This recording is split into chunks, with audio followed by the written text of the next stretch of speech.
Politically and socially, the 1970s were characterized as a time with a lot of turbulence in the United States. On this slide, two particular articles were referenced. The first is by Bruce Schulman in 2001, and the second, entitled The Watergate Affair, was written by Zivich and Barton Creese in 2019. In Schulman's article, The 70s, the Great Shift in American Culture, Society, and Politics, several things attributed to the political and social climate. Political power shifted from the Northeast and Midwest to the Sunbelt states, which are considered the southern and southwest region of the United States.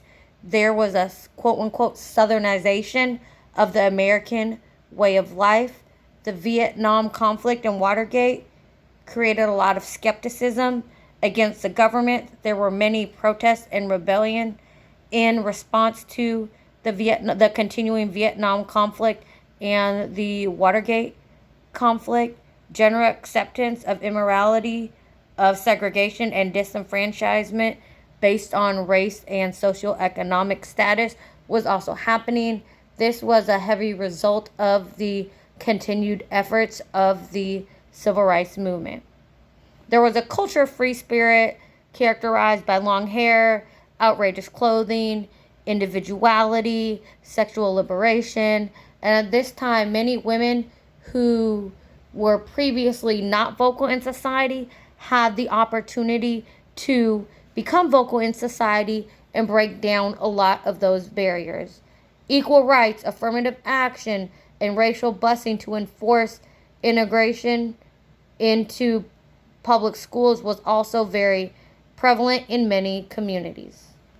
In the article written by Zivich and Barton Creese regarding the Watergate affair, they went into detail about what happened during this unfortunate event.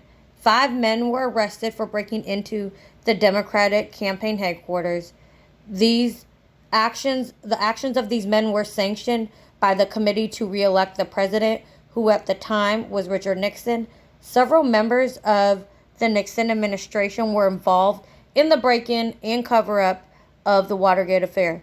Due to these events that happened at the Watergate Hotel during the Democratic National Convention, Richard Nixon became the first president in U.S. history to resign while in office. This continued to create a political climate that was very hostile and continued to lead to distrust in the government.